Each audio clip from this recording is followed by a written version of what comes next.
Hello all, welcome to కథ చెప్పన. ఈరోజు మనం చెప్పుకోబోయే కథ గాడిద కోరిక. సోమాపురం అనే గ్రామంలో రామన్న అనే చాకలివాడు ఉండేవాడు. అతని దగ్గర ఒక గాడిద ఉండేది.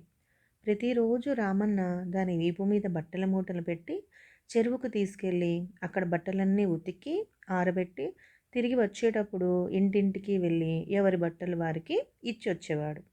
ఆ గాడిద ఉన్నదానితో తృప్తి పడే రకం కాదు. ఆ గాడిద పని చేసి చేసి విసిగిపోయింది. బట్టల మూటలు మోయడం దానికి ఏమాత్రం ఇష్టం లేదు. ఒకరోజు గాడిద దేవుణ్ణి ప్రార్థించింది. ఓ దేవుడా, దయచేసి నన్ను ఈ పనిలో నుంచి బయటపడేలా చేయి. ఇలాంటి పని నాకు చేయాలంటే అసహ్యంగా ఉంది. ఆ రామన్న నా చేత విపరీతమైన బరువులు మోయిస్తున్నాడు. నన్ను కాపాడు అంటూ ప్రార్థించింది. గాడిద ప్రార్థనకు దేవుడు ప్రత్యక్షమై, నాకు నువ్వు చేసే చాకరీ గురించి తెలుసు. బరువైన మూటలు మోసే నీ పట్ల నాకెంతో జాలి ఉంది. ఇక నుంచి నువ్వు చాకలి దగ్గర కాకుండా కుమ్మరి దగ్గర ఉండేలా చేస్తాను అని వరమిస్తాడు.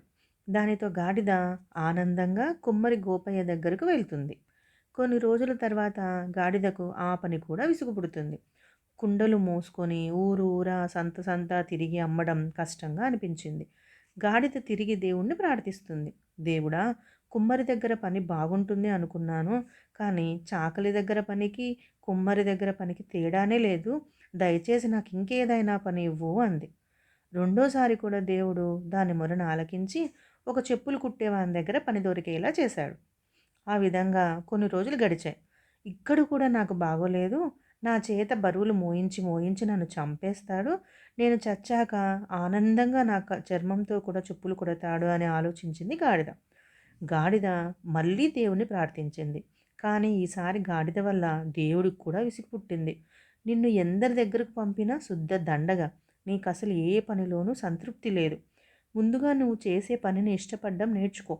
అప్పుడు నీకు ఏ పని చేసినా విసుగు పుట్టదు అని గాడిదను గట్టిగా మందలిస్తాడు దేవుడు.